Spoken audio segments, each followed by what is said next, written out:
So scientists have learned to take advantage of the natural radioactivity. We can use this to estimate the age of fossils and artifacts that we find. The technique is called radiocarbon dating. Ancient artifacts have a radioactive signature that reveals their age. And this comes from the presence of radioactive carbon-14 in the environment. So carbon-14 is formed in the upper atmosphere by the neutron bombardment of nitrogen. Nitrogen is one of the main components of air. So nitrogen gets hit with a neutron, forms carbon-14. Carbon-14 decays back to nitrogen through beta emission, and the half-life is 5,730 years. So we've got radioactive carbon in the atmosphere. Because it's continually being formed and decayed, the equilibrium amount of atmospheric carbon-14 is nearly constant. It only varies a small amount. That radioactive carbon-14 gets oxidized into carbon dioxide, which plants incorporate into their what? Structures? It's not their bodies. Into themselves. Just lost my words today. It's a good thing it's the last lecture of the semester.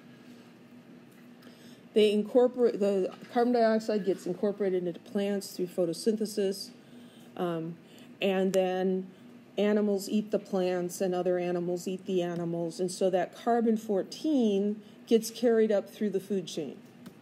So you have carbon-14 inside your body, and it's radioactive, and your body's fine with it. So we all have the same ratio of carbon-14 to carbon-12 as what is found in the atmosphere, because it comes from the atmosphere. The decay half-life is very long.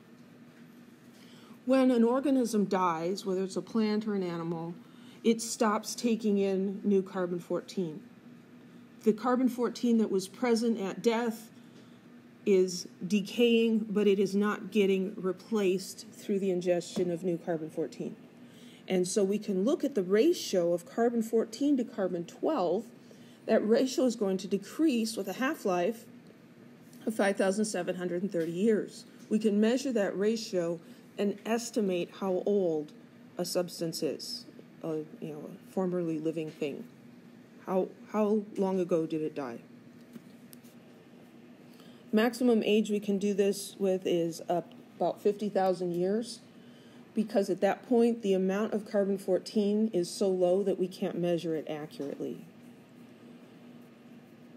The accuracy of this process is checked against objects whose ages are known, either from historical sources or other methods, such as counting the tree rings in the trunks of old trees.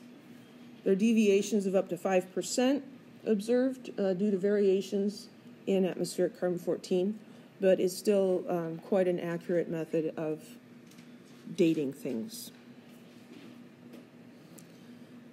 So this gives an example here of the ratio expressed as a percentage relative to living organisms. So how much carbon-14 does this have compared to something that's alive currently? Well, if it's 100%, then the object has zero years. If it's 50%, that tells us the object died about 5,730 years ago. And so with each half-life, the amount of carbon-14 is cut in half. So an ancient scroll is claimed to have originated from Greek scholars in about 500 BC. A measure of its carbon-14 content reveals it to contain 100% of that found in living organisms. Is the scroll authentic? Well, 100% carbon-14 compared to living organisms. What does that tell us? Age is basically zero. So the scroll obviously is made from some sort of plant matter. That plant matter has not been dead very long. If this scroll was from 500 BC, how old would it be? Well, old, right? 500 years BC plus 2018 AD, right? So 2,518 years. That should show up as definitely less than 100%, right? That's close to a half of a half-life, right? So it should be significantly smaller. Is the scroll authentic? No.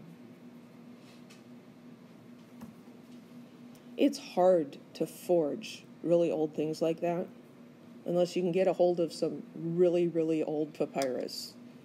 This is not easy.